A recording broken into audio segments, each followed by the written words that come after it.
वाक सिद्धि, वाक सिद्धि। मैं जानता हूं आप भी वाक सिद्धि को प्राप्त करना चाहते हैं। आप भी चाहते हैं कि आप जो मुख से बोले, आप जो अपने मुंह से बोले, वो बात सच हो, सच का सच ही आपके मुंह से निकले और वो चीजें घटित हो।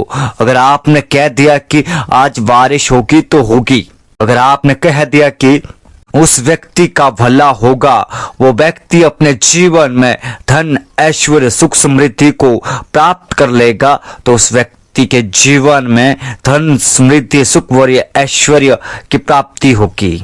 यह है वाक सिद्धि की ताकत। वाक सिद्धि वो सिद्धि है जिसके द्वारा हमारे ऋषि मुनि दूसरों को वरदान भी देते थे, अगर कोई उनका तप खंडित करते तो श्राप भी दे देते थे। हालांकि हर एक सिद्धि के बाद उसके कुछ नकारात्मक गुण होते हैं।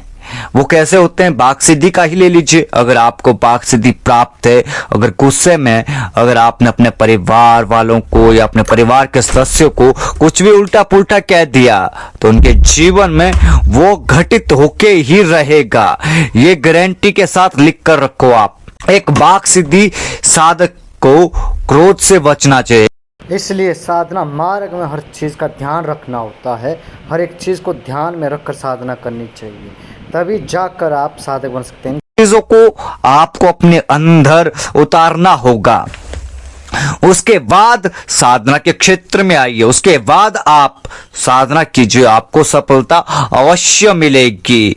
आजकल आपके मुख से गाली गलौच निकल रही है, हर कुछ निकल रहा है, रिश्ते नातों की कोई पहचान नहीं रही, हमारी संस्कृति का कोई संस्कार नहीं रहा। तो उस कारण से क्या कि वाणी दोष आ गया है। वाणी दोष आने के कारण हमारे द्वारा बोले गए शब्दों का प्रभाव किसी दूसरे व्यक्ति के ऊपर नहीं पड़ता है, उतना प्रभाव नहीं पड़ता है जितना प्रभाव एक साधक के शब्दों का पड़ता है। याद रखना इस बात को। अगर आप भी वाक सिद्धि को प्राप्त करना चाहते हैं, अगर आप भी चाहते हैं कि आपके मुख से बोली हुई हर बात सच हो, आप जो बोल रहे हैं वो बात सच हो, आप जो कह रहे हैं वो सच हो, तो उसके लिए आज बहुत ही महत्वपूर्ण साधना देने वाला हूं। इसको करके देखिए, यकीन मानिए आपको वाक सिद्धि अवश्य प्राप्त होगी।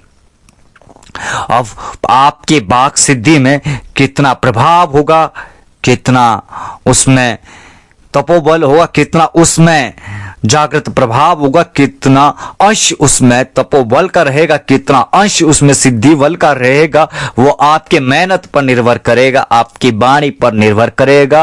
और इस साधना के लिए करना क्या आपने कि रोज आपने 13,000 मंत्र जाप करना है 3 महीने तक। 3 महीने का अनुष्ठान रहेगा ये, और सात्विक रूप से आपने साधना को करना है। पूर्ण सात्विक साधना है। वाक सिद्धि की जो साधनाएं होती है वो सात्विक होती है, क्योंकि ये सारी साधना है देवी सरस्वती से जुड़ी हुई होती है। इसलिए इन सारी साधनाओं को सात्विक रूप से आपने करना है, नियमों का पालन करना है। किसी भी शुभ मुहूर्त से आपने साधना को शुरू करना है। देवी सरस्वती का चित्त समक्ष रखना है, और साथ ही साथ मिट्टी की एक सुंदर स्त्री की आकृति बना लेना है। उस आकृति को देवी स्वरूप मानकर उसका आपने पूजन करना है, उसका आपने नैवेद्य इत्यादि से पूजन करना है, श्रृंगार इत्यादि भेंट करना है, और उसके बाद आपने साधना प्रारंभ करनी है। स्फटिक की माला से मंत्र जाप करना है। अगर स्फटिक की माला नहीं है तो आप चंदन की माला से भी मंत्र का जाप कर सकते हैं। और उसके बाद आपने इसमें करना क्या कि घी का दीपक लगेगा। आसन और वस्त्र आपके लाल रंग के रहेंगे या सफेद रंग के। दिशा इसमें उत्तर रहेगी, और रोज प्रति आपने 13,000 जाप करना है हर दिन, केवल और केवल 3 महीने तक। 3 महीने में आप देखेंगे आपकी वाणी का प्रभाव, जो आप बोलोगे वो सच होने लगेगा, जो सच होने वाला है वो आपके मुख से निकलेगा। ये प्रभाव रहेगा इस साधना का।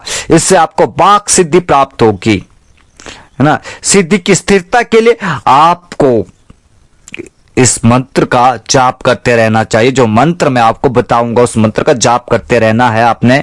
और साथ ही साथ एक बात का ध्यान रखना, साधना के दौरान आपको सत्य बोलना है और सत्य व्यवहार ही करना है। छल कपट को निकट भी नहीं आने देना है, छल कपट से दूर रहना है, असत्य बोलने से दूर रहना है, ध्यान रखना। और वाक सिद्धि होने के बाद भी यही नियम लागू होते हैं आपके ऊपर, यही नियम आपको फॉलो करने पड़ेंगे, यही नियम आपको मानने पड़ेंगे, तभी वाक सिद्धि का प्रभाव बना रहता है। नहीं तो आज के समय में हर कोई वाक सिद्धि प्राप्त कर लेता, हर किसी को श्राप दे देता, हर किसी को वरदान दे देता, ऐसा नहीं चलता है। वाक सिद्धि होने के बाद जो नियम आते हैं, जो नियमों का पालन करना पड़ता, वो कठिनाई है, क्योंकि हर सिद्धि हर विद्या का अपना ही एक नियम है जिसका पालन साधक को अपने जीवन भर तक करना पड़ता है और जीवन पर्यंत तक करना पड़ता है, तभी उसकी वो विद्या कार्य करती है, तभी उसकी वो विद्या अपना प्रभाव दिखाती है, तभी उसकी वो विद्या काम करके दूसरों का भला करती है।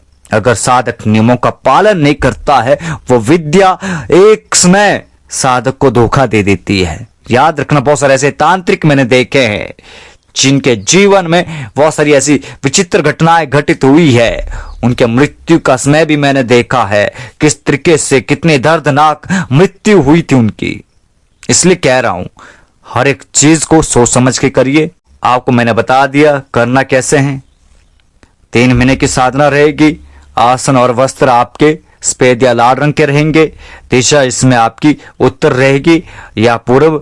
इसके अलावा पंचोपचार से पूजन रहेगा और भोग में आपने मिश्री का भोग चढ़ाना है। मां सरस्वती का चित्त समक्ष रखना है। मिट्टी की एक सुंदर स्त्री की आकृति बनानी है, उसका श्रृंगार करना है, उसको स्नान करवाना है हल्दी कुमकुम इत्यादि से, चंदन से, और उसके बाद आपने उसको श्रृंगार वस्त्र इत्यादि पहनाने हैं। उसके बाद उसका पूजन करना है और 3 महीने तक उस पुतली का पूजन करना है। 3 महीने के जाप करने के बाद जब आपकी साधना पूर्ण हो जाएगी तो उस पुतली को आपने जल में प्रवाहित कर देना है हवन के बाद।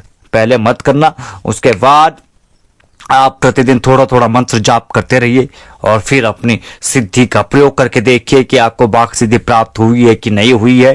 बहुत ही महत्वपूर्ण साधना है, बहुत ही सरल साधना है, मंत्र भी ज्यादा बड़ा नहीं है। आराम से आप जो है 13,000 जाप आराम से कर सकते हैं।